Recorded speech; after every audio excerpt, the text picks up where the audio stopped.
Folks, welcome back. My name is Rudy. You're watching Alpha Investments. Today we have another exciting follow-up video. You can see the excitement spewing off my left nose nostril.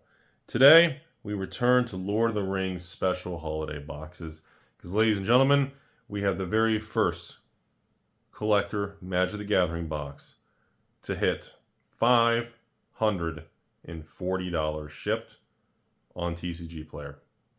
That is the highest collector box price for a 12-pack Magic the Gathering collector box.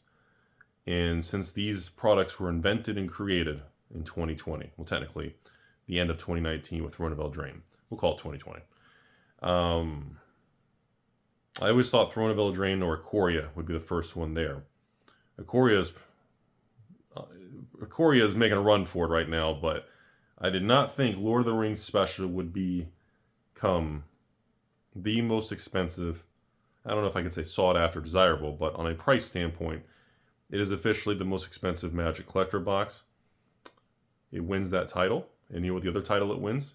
The second title that Lord of the Rings wins is it is the official least available collector box on the market out of every collector box that's ever been made. There are less of them, even compared to the massive supply cuts of Fallout. We have the least supply of any collector box since it started, all the way back in Throne, all the way back to the Throne, Core 2021, Theros, Ikoria era. This is also the least available, the highest priced, and here's the kicker, the highest expected value also. So the price is not only being supported by the lack of supply, but the price is being supported by the single modern desirable cards that people are still bidding up and buying. And then you layer on another layer on that icing of Rudy's lack of hair, and you have now also this particular set has the least amount of serialized cards available compared to other sets. You know, Ravnica Remastered, you know, the new Thunder Junction, all that stuff. You have a lot of forces moving in a certain direction, and it definitely feels like that it has not found its true kind of price parity. It has not found its equilibrium for the pricing yet. The market is still in a price discovery phase. The fact that we have broken that magical glass ceiling of $500 a box, to me, I'll say it before, which I'll say again, which I'll say it and repeat it again. It does look like these Lord of the Rings special boxes have the potential to go to $1,000 a box. I know it's always been a meme, something to 1K. Collect Fallout to 1K. That's always been an internet meme that came from the flesh and blood world of Monarch back in the 2021 boom before the crash. It does actually feel like that these Lord of the Rings specific branded products, being led by the underdog of the holiday special that was pretty much nobody bought, it does look like it has the highest probability of actually becoming the first $1,000 collector box. Do I think it can get there? I actually do. Do I think it's going to get there anytime soon? No, I think it's going to take another 1 to 3 years, and I think we can actually push up to $600, $700, $800, $900. And I have a couple cases I reserved for myself because I was doing box openings in the past. So if you want some of this product, please don't ask me because I have none of it for sale for you.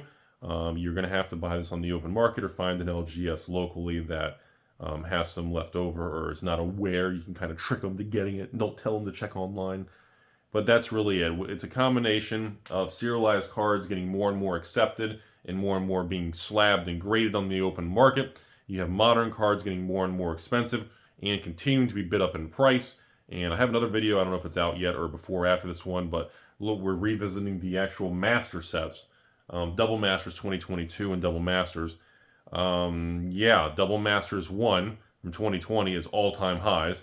And Double Masters 2022 is up 50 to 90% from its lows from a year ago in the bear market crash. So we see a lot of strength in modern singles, and that's why one of the reasons I also think we see modern strength in singles, well, layered with Lord of the Rings flavor and theme, layered with lack of supply, layered with a product that was rejected at release and nobody bought, and you have a perfect storm of the #1 most successful collector box in modern Magic history. I I think Fallout probably has the next probable chance of making a run for it of over the $500 price point. I know it's probably in the mid 400s still. But again, Fallout's still very new. It hasn't been out near. I mean, this again, Lord of the Rings special came out in what, Q4 of last year, October, November of last year. So this product is not even a year old. Okay, and this product bottomed at $259, $269, $279 because that's what I was selling it for. I remember. And guess what? Most people just said, "Fuck that! I'm not double dipping." Wizard trying to sell the same thing twice. And we're talking a product of Lord of the Rings that was in the high twos that's now in the fives in 9 months. Okay? Not 4-year growth, not 10 years, not long, in less than a year. Okay? That's staggering. Okay? And it has serialized cards. It's not going to, and it cannot be reprinted. And that is it. I know my Pokemon bros out there are just like, Pokemon's a king, but every once in a while, there are other products that can just be outliers and shock the market. This is one of those examples. Now, I remain extremely bullish on the Rudy private investing, collecting Rudy's kind of own little bunker. I continue to expand in modern Magic.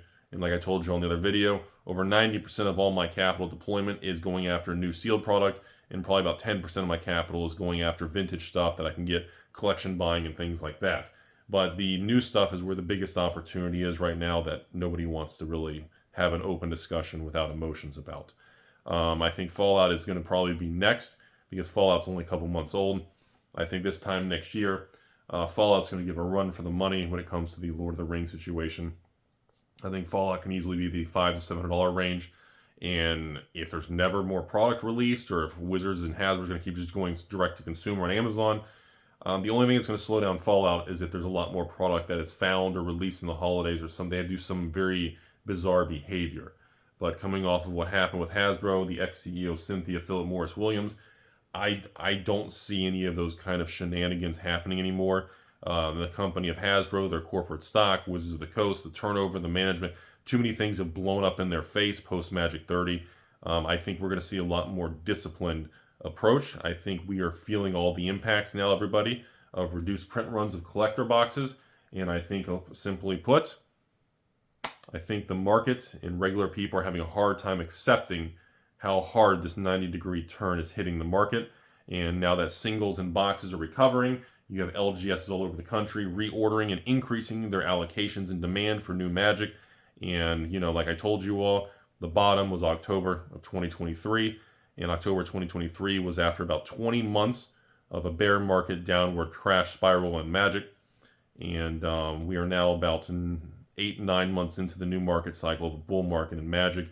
I think another 6 to 9 months, as long as the trend continues, I think a lot more people will start accepting it once we move into 2025. And of course, you'll always have the people in the comment section saying, the big crash is coming, government, civil war, collapse. You're always going to have that kind of thing coming. I've been hearing that since I was a kid, so yeah, I'm still waiting for it. So that's where we're at. Congratulations, Lord of the Rings, and Fallout. I'm sure you're coming for Ikoria.